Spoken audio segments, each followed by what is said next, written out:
Coming up, a Sad Styles production.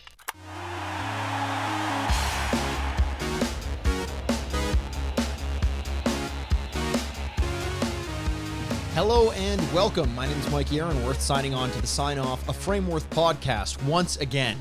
And ladies and gentlemen, last week's episode was, as expected, quite groundbreaking, quite ground-shaking. We had a lot of people reaching out to us to let us know that that may have been their favorite episode of the podcast so far.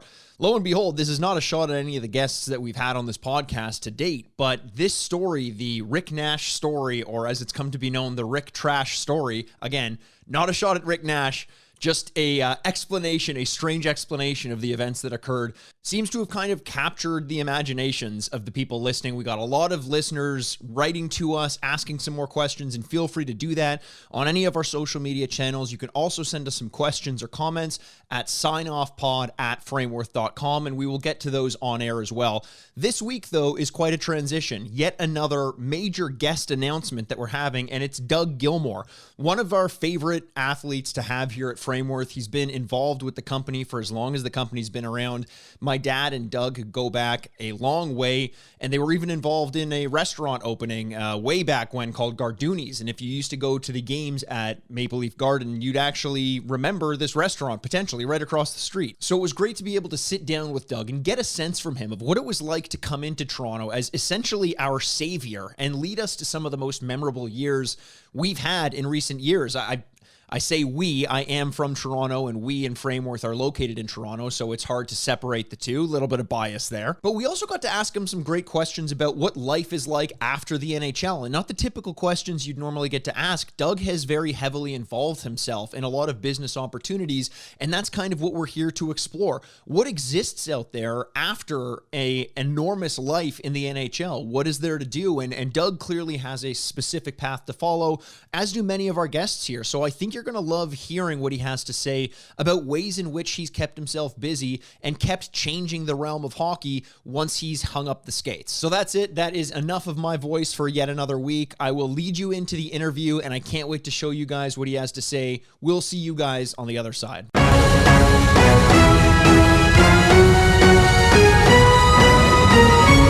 Okay, and welcome back, and we're joined in studio by yet another special guest. The thing I start off every podcast by saying, he was drafted, actually, this may surprise you a little bit, 7th rounder in 1982 by the St. Louis Blues, and he's gone to have a storied career both as a player, a coach, a manager, and a president. So we are joined by Doug Gilmour. Doug, thank you so much for making the time to come down here. My pleasure. Yeah.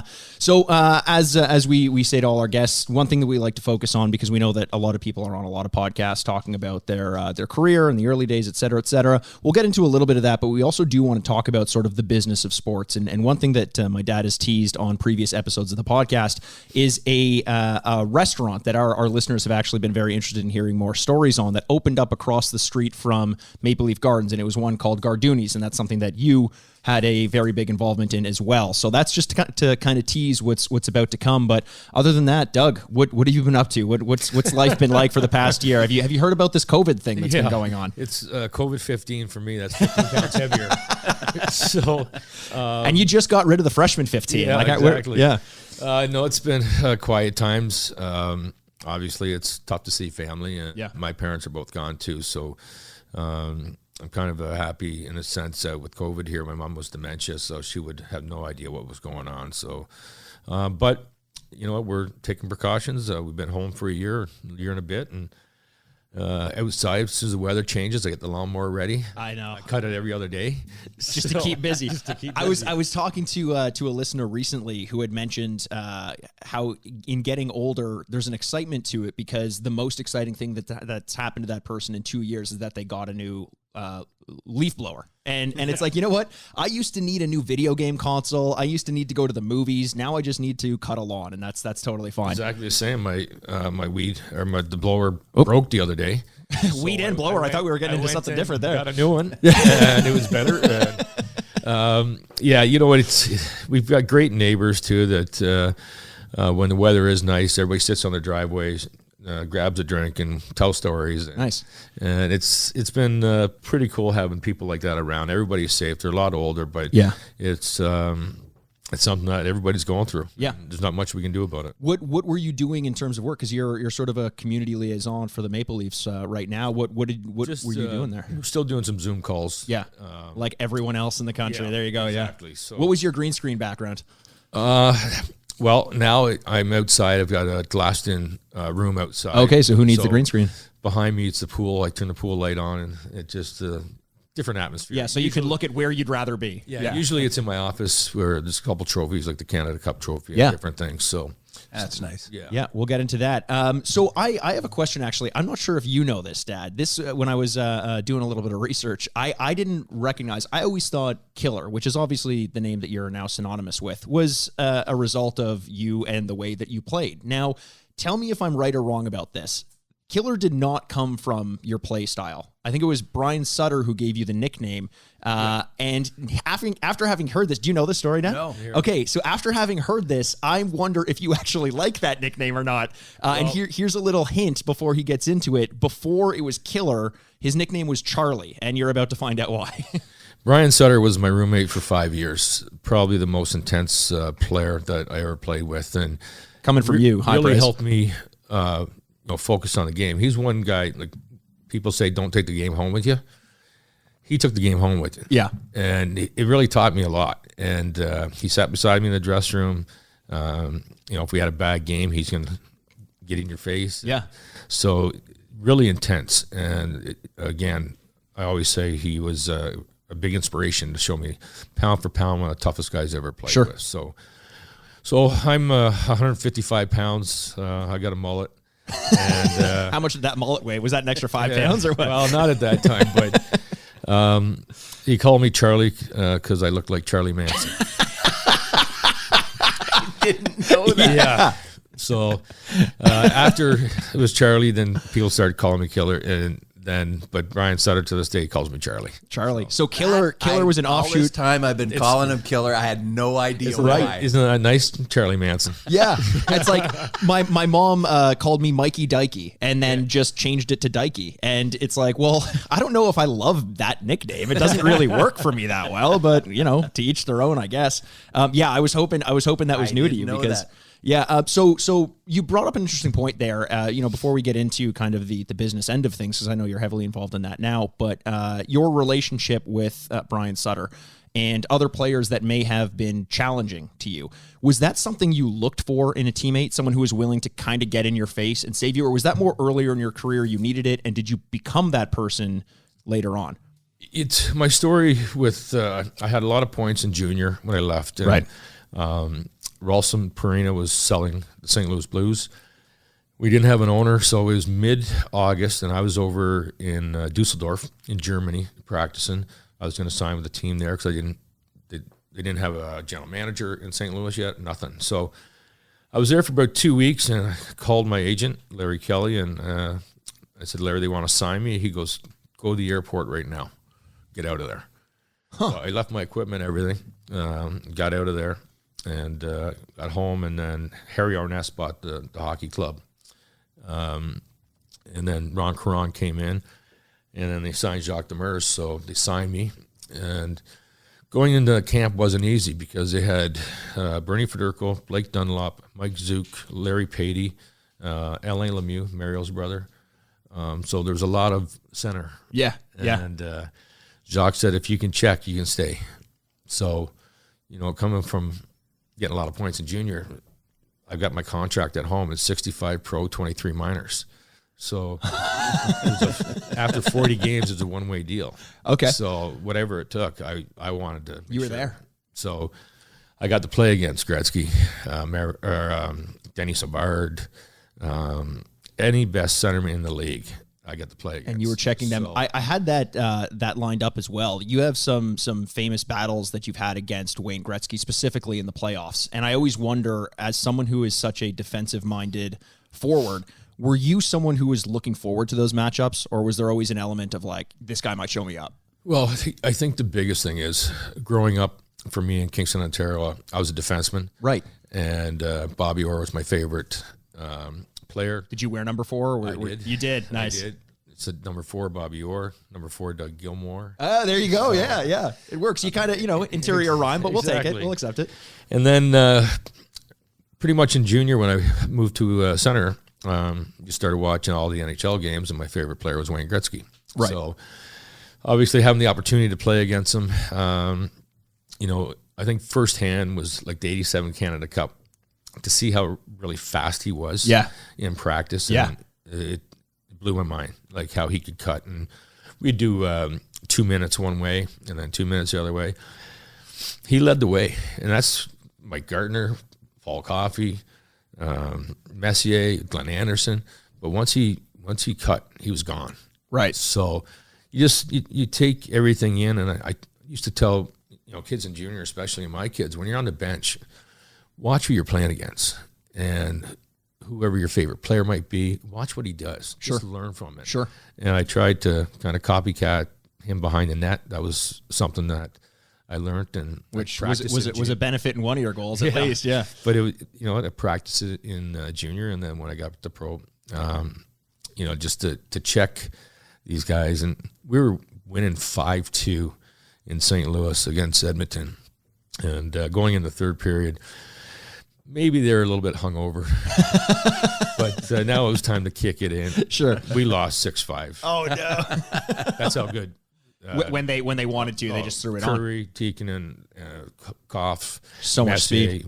Glenn Anderson. It was just crazy. So we thought we were playing pretty well, and next thing you know, it's 6-5. Yeah, they let you think you can. You talk about how fast Wayne was, and you put him in the same company as Paul Coffey. Yeah. So I've had the opportunity to skate as an amateur with both of those guys. That was when Edmonton called you up for that game, right? No. Yeah. Oh, okay. This is some fantasy camp, but just by example, if Wayne's that fast, Paul Coffey, just quick sideline. Sure, yeah. We're sitting at the red line and we're doing some drills or something, and Koff says to me, Brian, he says, you skate, we're going to skate around the net at the other end and back. You skate forward, I'll skate backwards, and I will start backwards, and I'll give you the blue line, the first blue line as a head start.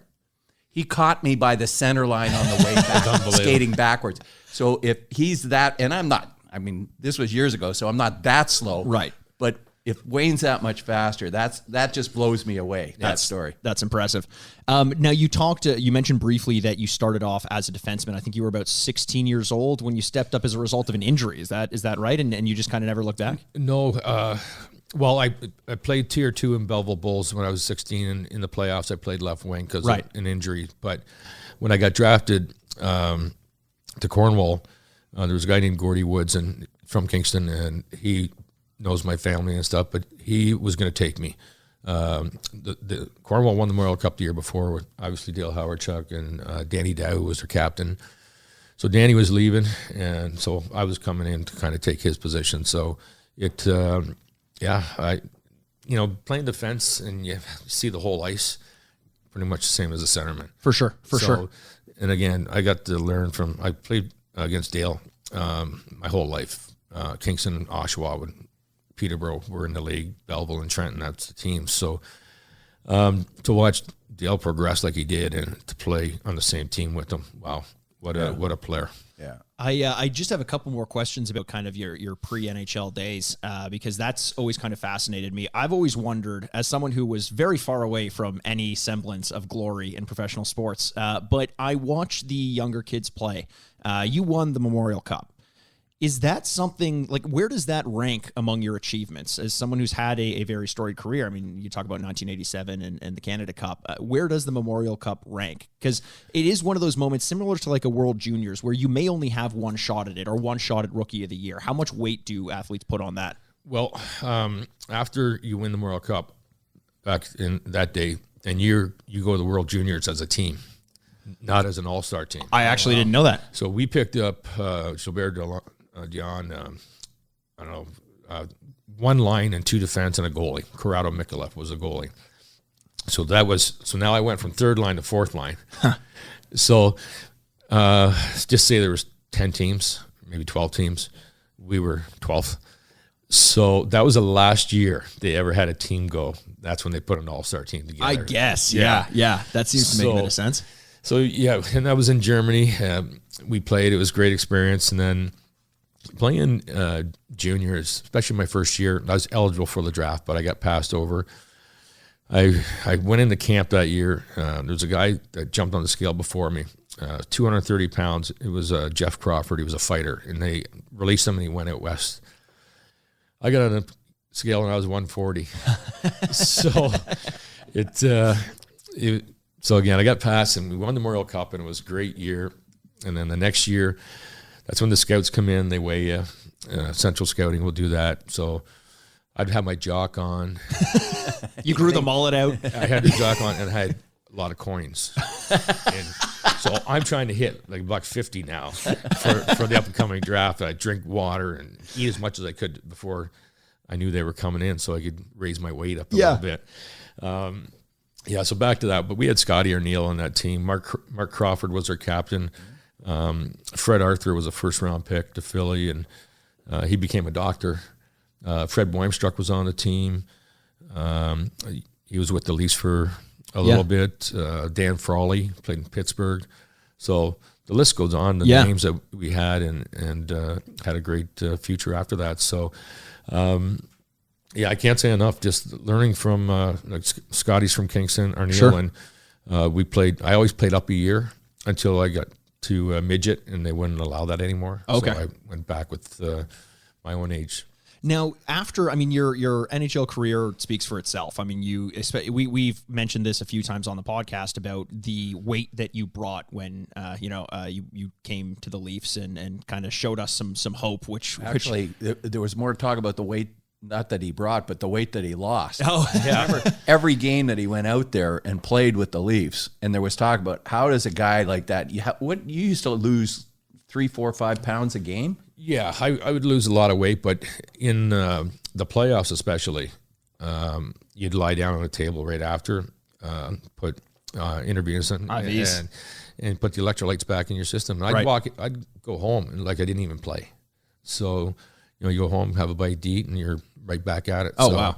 It's the playoffs were tough because that was every other day. For sure. And it's the hardest hockey you'll play. Now, you obviously spent a long time as a player, but you also got into the coaching world. You had some success with the Kingston Frontenacs. You brought them from, I think they had like 13 wins when you took over, and then the following season they were over 500. And from there, obviously general manager and president to where you are now as a community liaison, what did you enjoy more? Playing the game or coaching the game? Well, and I know you're going to say different for different reasons, but... Yeah, it was playing the game, for sure. I think the one thing that you never get out of your mind is when you retire, you'll never have that, the competition. Thrill. It's not even the competition, the thrill of going out on the ice in front of your fans. Sure. Start of a game. Everybody's cheering. It never gets old, especially in the playoffs, you know what I mean? That adrenaline you'll never get back. Oh, yeah. So, I really enjoyed coaching, though. It's the closest thing you get to playing. And you try to take everything that you learned from other coaches, and especially the things that you don't do. The one thing I would never yell at the kids. My pretty much discipline would be, okay, if we don't skate hard today, we're going to skate hard tomorrow. Sure. And that was it. So you mean skate hard in practice? Practice. Bag skate. Yes. Yeah. Somewhere John Tortorella's cringing, I think, by not yelling. But I wanted them to know that, okay, if you make a mistake, try not to do it again. Sure. So you're not there to punish your kid. You don't want confidence is such a fine level.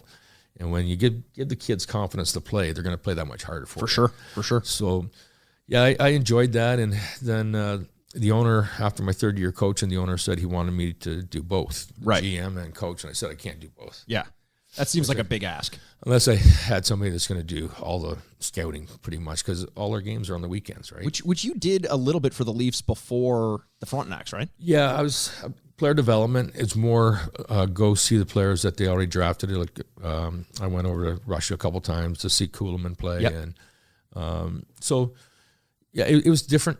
Sure. Obviously, he's already drafted, and I'm just there to see how his development is. Sure. And so I kind of worked with Cliff Fletcher a little bit, John Jr. a little bit, just to kind of get my nose dirty a little bit, see what this is all about. And then I said to Cliff, I'd like to get into coaching. So I was assistant coach with the Marlies.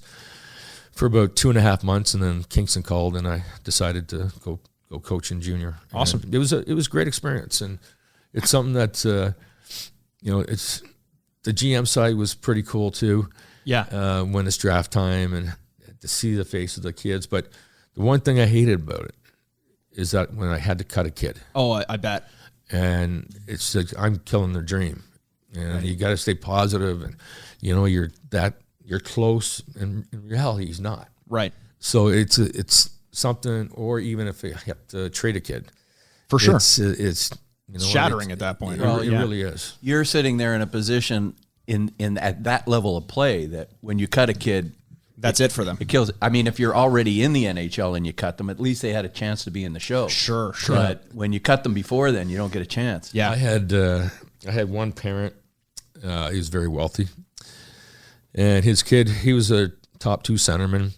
And again, a lot of these kids are the top players coming into junior, and some stay at that level. They don't develop any higher. Right. And other kids are maybe a little bit smaller, and now they're growing, they're getting bigger, and their skills are getting better. Sure. So it's not up to us to let that happen. Give them an opportunity, but they got to do it by themselves.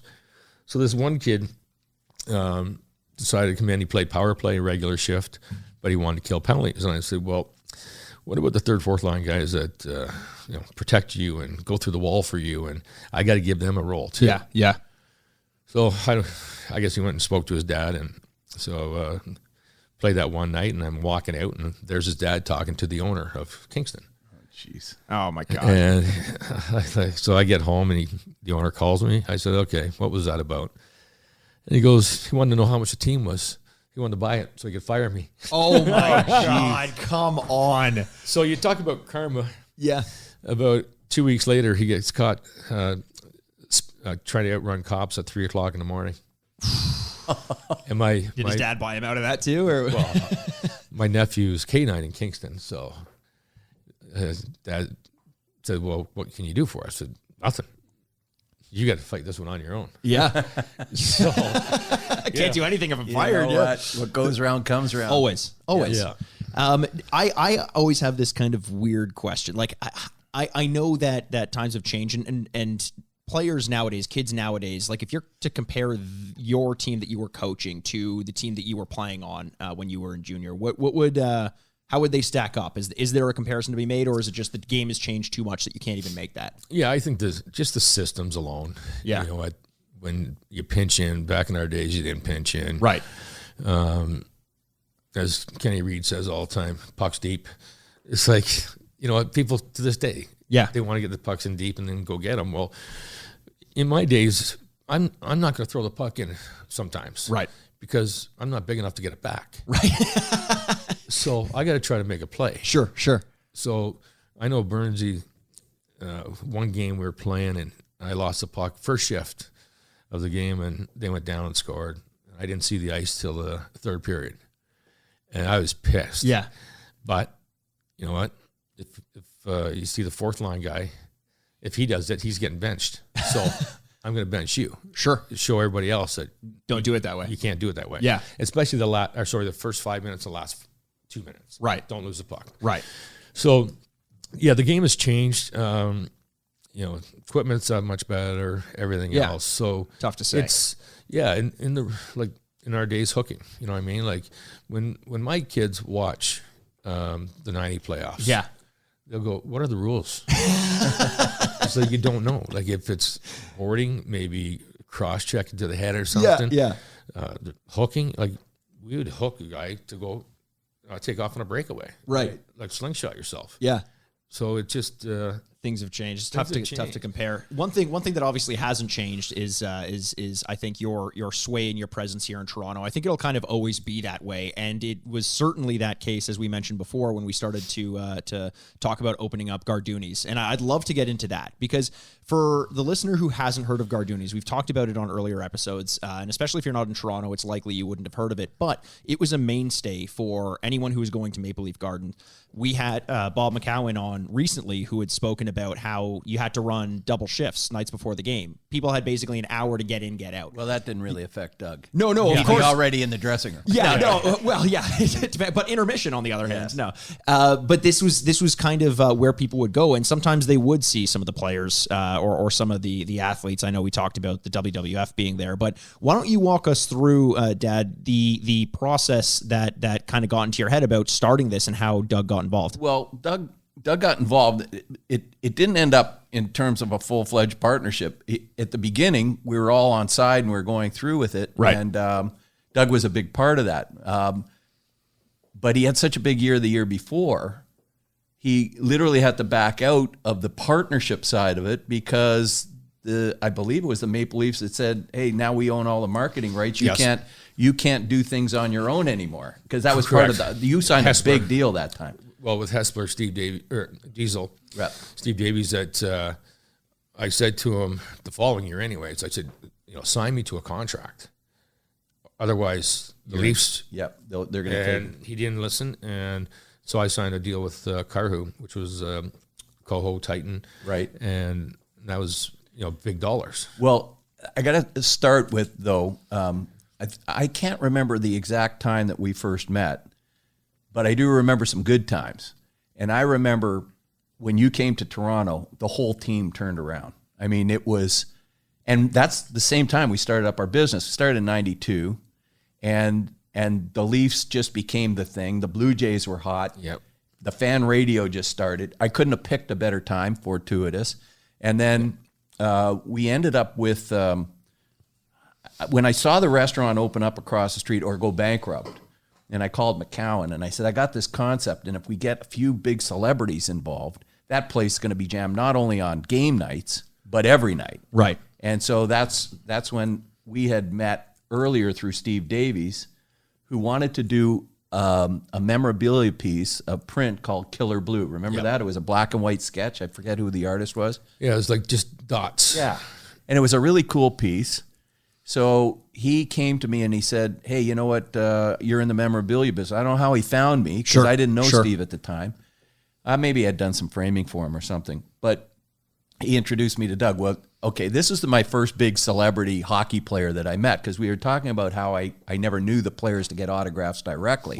Right. So we got this Killer Blueprint that Steve came and he says, we can get this autographed by Doug, and he's the hottest thing that's hit Toronto for years. And so I get to meet Doug for the first time. We get these. I didn't even get him see him sign those. Steve brought them over, and they started selling really well. I think it's more Doug didn't get to meet you. Is that? But then he says, well, geez, this is going so well. We should market some autographed hockey sticks. Sure. We said, that sounds great. So we ended up marketing. So we meet. I don't know if you remember this. Where are we going to do this? Well, let's do it downtown. I said, well, okay, where do you want to go? And we did it at the Madison pub. Oh, yeah. That's I couldn't think of the name the other day. When Yeah. we were talking Madison about on Matty. Yeah. Matty. and we sat there all afternoon drinking beer and signing hockey sticks. It was a summer day, so I guess You have a picture of that in your office, It's in my- actually. yeah, you're right. I gotta put a and photo who of was that it? up. Do you remember the manager's name? That guy with the No, the big tall guy, because he's the one that started all that, like the making his own brew downstairs. It was crazy, and that was a big. I don't know if it's still there, but they were there. the hot bar. It was a university pub. Because then he bought the place next door and put more beer making stuff in the basement. Oh yeah. So that's how he made all his money. It wasn't. They had Molson product and different or Right. Labatt, whatever it might be, but he had his own brew. And students, that's $1 a beer. Yeah. You're going to take that. At the risk of going blind, I'd take that. Yeah. Are you kidding me? So we ended up signing the sticks, marketing them, and then we just formed a relationship where we're doing more and more memorabilia. But Doug was one of the first guys that I worked directly with, because we used to buy from all these other guys. What was the guy that used to be the trainer, as stick boy for Stick boy, he says again. Martin Ross? Oh, yeah. Remember him? Chico. He used to. So I used to buy all the stuff from him because he had all the contacts with the players. Sure. I don't even know if he's still in the business, but No, he does banquets and stuff now. I've done a couple with him. oh yeah, Yeah. yeah. So, but then we started dealing direct. So Doug was one of the first guys that we had. That was the beginning of kind of your relationship, because you talked about doing the deal with Bourrier and Daryl way back when. Well, that was one of. That was one of earlier, but this is as you're starting to get into Frameworth as a sports marketing company as opposed to more of a framing company. Right. Now, how long after that would you have had it in your head that you wanted to take a run at Garduni's, and what made you think Doug for that? Well, because I knew Doug, and you couldn't get a better partner in terms of popularity. So I think it was about 94. When did you sign your second contract? Yeah, 94 and 95. Yeah, so just before that, we I phoned McCowan, and we built I had built 2 or 3 other restaurants prior to that, aside from this business. One was pretty successful. The other one's, But you didn't tell Doug about the other ones. Okay, sorry. No. But I said, hey, you know what? You don't have to do anything. We'll build it. Just be part of it. We didn't even know whether you'd have to buy in or just, be in.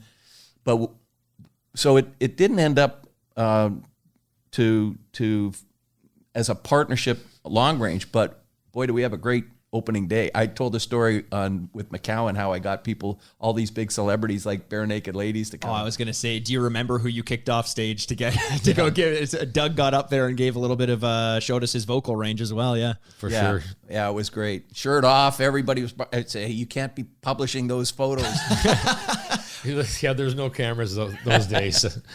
But we had some good times there. Yeah. You took care of my parents all the time too when they came in. So my parents just loved going there, sitting down, and they always, some games I didn't want to go in after a game if it's a bad game, of course, but you still try to make a little show appearance. We're in the bubble, right? So it was a great spot, and like you said, great memories. And well, and you were the one that actually nicknamed my brother, my younger brother Alan, who managed the place. What was your nickname for him? Woody. Because I think it was because he looked like Woody Allen. Yes. Yeah. And he was great to me all the time too. He was there all the time, right? Yeah. So he did a lot of work. And like it was just different. Like even for me, just going on an off day, go in for lunch. And amazing. You'd see people, and we had a great afternoon. I was just telling you earlier that it was cheers in the hockey world. Gary Roberts just emailed me to do some framing some jerseys for him, and I don't think he even remembers who I am until I told him the story about us sitting there one afternoon for the better part of that on an off day, having a few drinks when he was coming to town. I think he was still with Calgary. At the time, sure. So him and Diesel. I think Newey came over too for a little bit. Newendike, I think. Yeah. So for me, I'm just getting started in the business. I'm sitting with the most popular guys in Toronto at the time, and I'm just a little guy that just trying to make a way for myself. And I mean, it was such a thrill, right?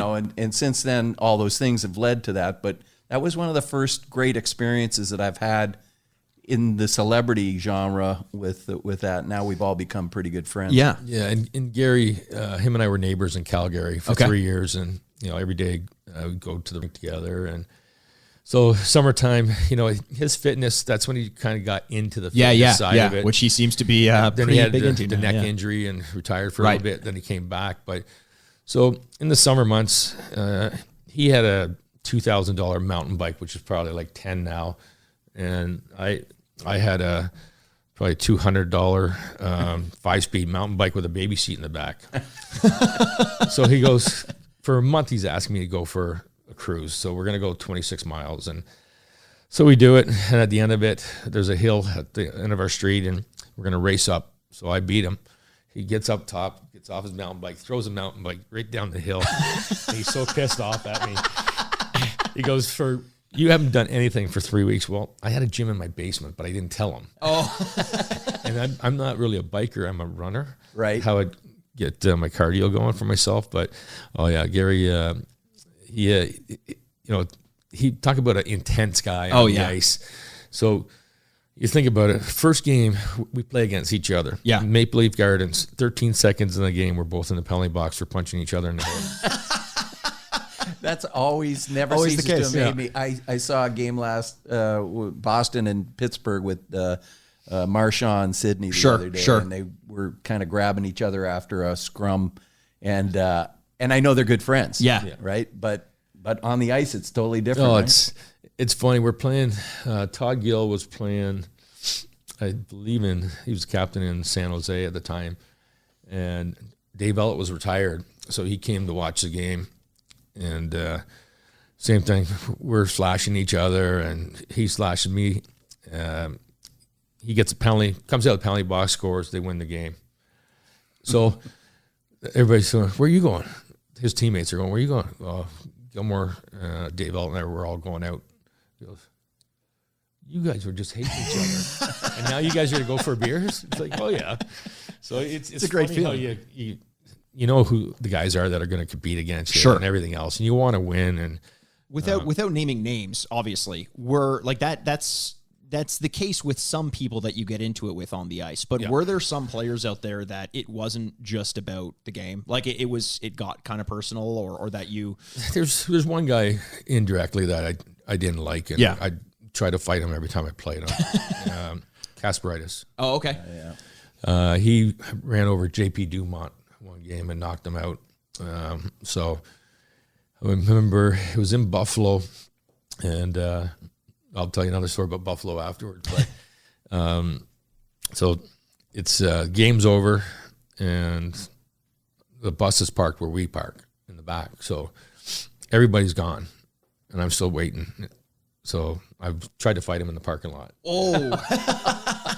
And so Barnaby calls Rob Ray, and the next day Razor comes in and goes, "What the hell did you do last night?" What are you talking about?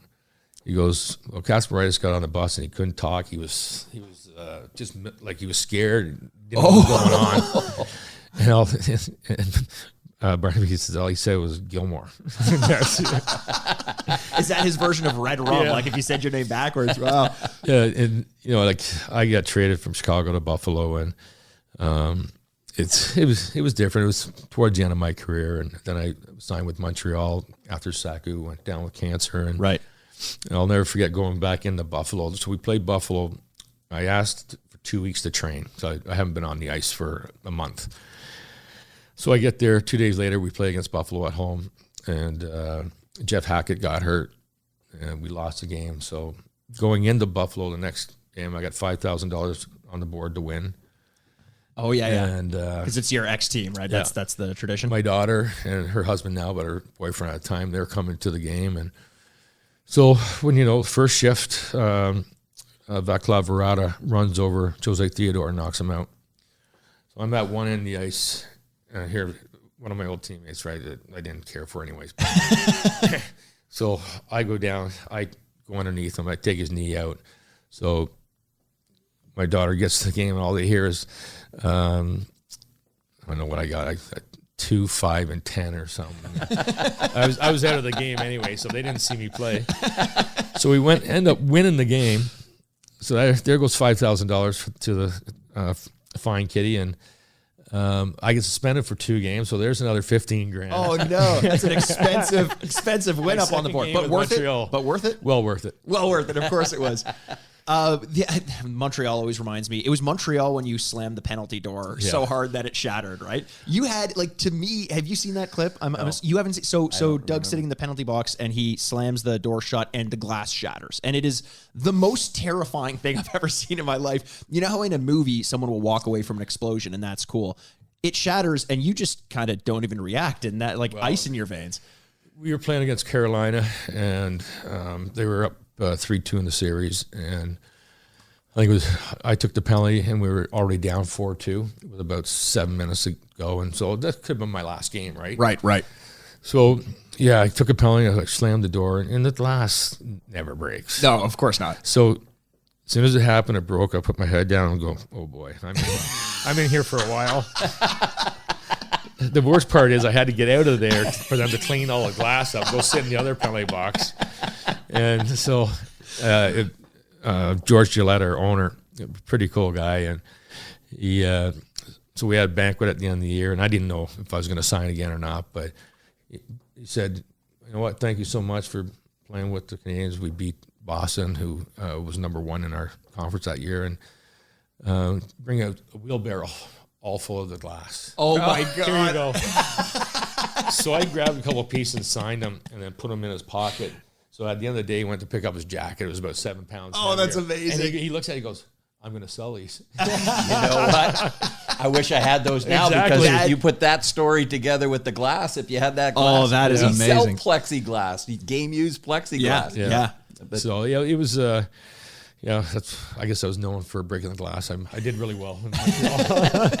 I want to talk to you a little bit about, obviously, you know, us being in the sports memorabilia world, sports marketing world as well. We're always fascinated to hear how players who have a career like yours, what their relationship is to sports memorabilia. Now, given your popularity, especially in Toronto, you know, being one of the first people that Frameworth worked with very closely, did you always know that was going to be something you'd be involved in? Or once you got involved, did you even have a sense of what that world was going to turn into? No, not at all. I think when you started, it was just totally, all sides of stuff for you. Yeah. It's usually for golf tournaments or different things or gifts, you know what I mean? Sure, it wasn't crazy like that. And obviously, Frameworth took off, and it's you have great people in here when you look at all the people that have been through here, and it's a great business. We've got one of the captain's row pieces behind you there, which was all the Leafs captains at the time. That's a great conversation, because that was that's a piece, and we'll show it on the air. Yeah, or maybe it's in the background of Doug, but yep. Bob Laval came to me and said, I've got this concept for a piece. And he said, we get all the living Leaf captains together. I think there were 9 of them at the time. 9. And then we ended up putting together, well, his concept was, if we do this piece and we put them all in the dressing room and we sign this piece by all the guys, do you think you could sell it? I said, do you think? Kidding me? I said, but there's a problem, because at the time Dave Keon really didn't want to associate with the Leafs because of some past dealings. But Bob was really good friends with him and convinced him to do it. Matt Sundin, I think, was the captain at the time, and going right back to Ted Kennedy, who was still alive, one of the great captains of all time. And they rebuilt, Bob had arranged the Hockey Hall of Fame to rebuild the dressing room in a photo studio by getting the Hall of Fame to put authentic pieces of memorabilia in there. And the piece was signed by all the players. What an undertaking. Yeah. But what a thrill to be part of that. Yeah. It was great because at the time, Dave didn't do anything with the Leafs. Sure. And this was our project, not the Leafs. So, sorry. And it was one of those things that, you know, for me growing up, when I got traded to Toronto, Tom Watt said no more high numbers. So I wanted 93. Yeah. And when my first picture in the dressing room, I'm sitting there, I got number 14 on. And I said, there's no way I'm wearing that number. Oh, wow. So the number I would have wore was 16. Uh-huh. So which was Mitch's number. Right. He was 93 and all that other stuff. So, yeah. And part of that, I remember saying to Pappy in training camp, we're playing against the Leafs in our building at the Saddle Dome. And I said to Pappy, I said, hey, make sure 93 is in the trade when I'm coming. So you had 39 there, right? Yes. And so you just wanted to reverse the numbers, or was it a 93 reason? Well, I didn't. 3 has always been my kind of lucky number, but I wore 9. And then Lanny had 9, and then Tim Hunter had 19, Joel Otto 29, so I went to 39. Uh-huh. And then when I got traded, and Alexander Godinnik was in the deal, and he was wearing number 93. And that's the number I wanted. So Okay. I told Pappy that in training camp, though. I said, and you managed to get it, though. well, but I didn't even know I was going to get traded. But I said, if I get traded, That's I want the that number. Yeah, they give me that one. Yeah. I love that. I always love hearing. We had Daryl on, and he told the story about how he got his number, and essentially it was just 27. Just here it is. This is what you're wearing. He had no say in the matter, nor did he really want one, which fascinated me as well. He was kind of thrilled the fact that Mahavlich wore it before him, who was one of the great Leafs of all time. Speaking of, just some interesting little facts. I don't even know if you know this, but you have a record in the NHL. Maybe you do. I shouldn't presume, but you have a record in the NHL, which is, I didn't even know they would keep track of, but it's the record for the fastest 2 goals scored by opposing teams Yep. Did you know that this is one that you carried? Yeah, 2 Kingston guys as well. Oh, with Kenny Linsman. Yeah. So Kenny scored, and for Boston, they I think at lined the up time. in Yeah. Boston Garden, small rink. Well, there's no goalie, so right off the face-off, we just shot it down, and it went in. Goes in. 2 2 seconds later. 2 seconds 2 later. seconds. 2 seconds. There's another one too. I think the fastest. Just go for the just into the mic again. I think there's another one too. 2 shorthanded goals. Oh, The fastest. opposing teams or for you? For our team, it was Calgary. I scored, and then Paul Ranheim scored. I think 3 seconds later. Yeah. Shorthanded. I just pushed it through the middle. He could fly, and he was gone. So Wow. Oof. That's pretty fast one. Yeah, I mean, we started talking about Wayne Gretzky's speed on this podcast, and now we're talking about the speed at which goals are scored when you're on the ice. I love those little fascinating bits of information. I have one question that I hope our listeners are interested. This is more of on a personal level, but I've always been big into the NHL video games. And there was one year, I believe it would have been 2009, just after 2007 when they revamped the system, and they had made a big deal about going back and signing some of the more legendary alumni of the NHL. And you were one of the people, especially in the Toronto market, that they leaned on pretty heavily. I know you had done some radio interviews about what it was like to see your avatar in the game and to see your kids playing you in the game. What was that like? You would have existed in the other games, like NHL 94 being one of the very popular ones. Was that ever special to you, or was that just kind of something I never going on? played video games except, I guess, when we were kids, Pong. That's what So We go back a few years. So- I mean, Pong is kind of the most simplistic version of hockey when you think about it.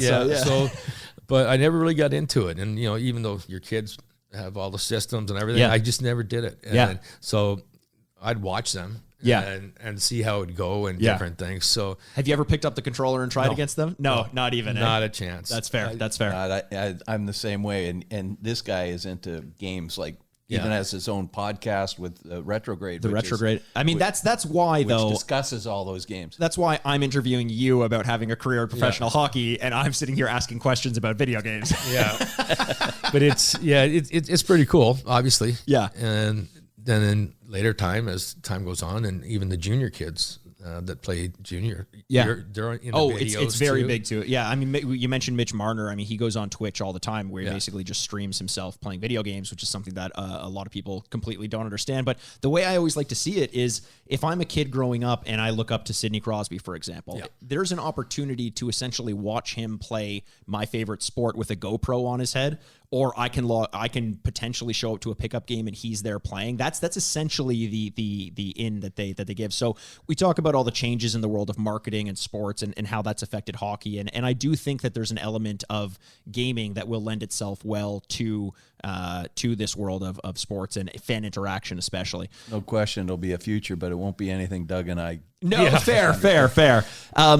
Speaking of interactions with the younger generation, though, you may hate this question, but I'm curious. If you were to put on the skates now, with the team that you were the president of, Kingston, what line would you be playing on? Would you make it? Boy, what do you mean? Like, Would you be able to? Would you make the team, or would the GM be bringing you into the office to tell you you've been cut? no, I'd make the team. Yeah, of course you would. So what line would you be on? For What- you, oh, I love it. I love it. I'd be on the first line. There Are you kidding? go. There you go. That's what I was hoping to hear. That's fantastic. I love it. Look, we're just wrapping up here. It was a great 45 minutes or so, and we appreciate your time. We appreciate you coming down. A little peek behind the curtain. Doug was actually in signing some stuff for us as well. So that's what you're going to get on the sign off. Some pop-in guests who turn the mics on and give you something to peek behind the curtains at. I really appreciate the fact. I mean, Doug and I have become friends over the years. He's obviously somebody that we market and do very well with. Of course. 3 or 4 of the past Leafs are still selling day in, day out as a piece of memorabilia. And I will stress, one thing I need to, and a lot of the people that are listening are collectors, but other people are going, well, it's a business, and how come all these players, especially hockey players, Right. when you see them in the street, you respect their privacy, but if you do that, they're happy to sign an autograph here and there. In fact, they love to do that. what we do with Doug and other players is a business for the collectors. They want to make sure that the piece is authentic, that they want to buy and sell, and that's pristine a business autographs, side. all that. Right. Yeah. So there's two separate worlds there, and the players are just amazing with fans. They do things on the side you don't even know about. Doug's one of them. But Doug came here at my request, and I really appreciate him spending the time here. So thanks. No, Doug, it's a good point. You can stream a movie online, or you can pay for it, and you're going to get different quality in both of those things. We like to give you the option to get the high quality, just like the interview that you gave us. So do you have any plugs before we go? Anything you want to tell the listeners that you're getting up to? No, everything's just good. My website's out there. We got a little bit of swag that. And what's that? Ball hat and it's Team 93 Gilmour. So perfect. Sweatshirts, hoodies, and different things. So. Awesome. So check that out. Absolutely. We'll drop a link to that. What's the name of the website? I don't even know. Well, it's got to be Doug Gilmour 93. Okay, we'll look that up, and we'll give you a drop as well. We'll drop it on the end of the podcast. Absolutely. So once again, for Doug Gilmour, for Brian Aaronworth, president of Frameworth, and myself, Mikey Aaronworth, this is us signing off. Awesome. Good stuff. I was saying, at some point we've done some. Well, ladies and gentlemen, we made it to the end of yet another episode. Thanks again so much for joining us. You can find videos of all of our episodes on YouTube by searching the Sign Off Podcast. You can also follow us on Twitter at Frameworth Sport or Instagram at Frameworth Sports. And hey, if you're not sick of me yet, you can find me on Twitter over at Retrograde Mikey, or you can always find me embarrassing myself over on Instagram at Aaronworth. The Sign Off is a proud product of Fadoo Productions and Sad Styles Productions. Executive producers Mikey Aaronworth and Andrew Bascom. Until next week, this is Mikey Aaronworth signing off. Furnished by Sad Styles Productions.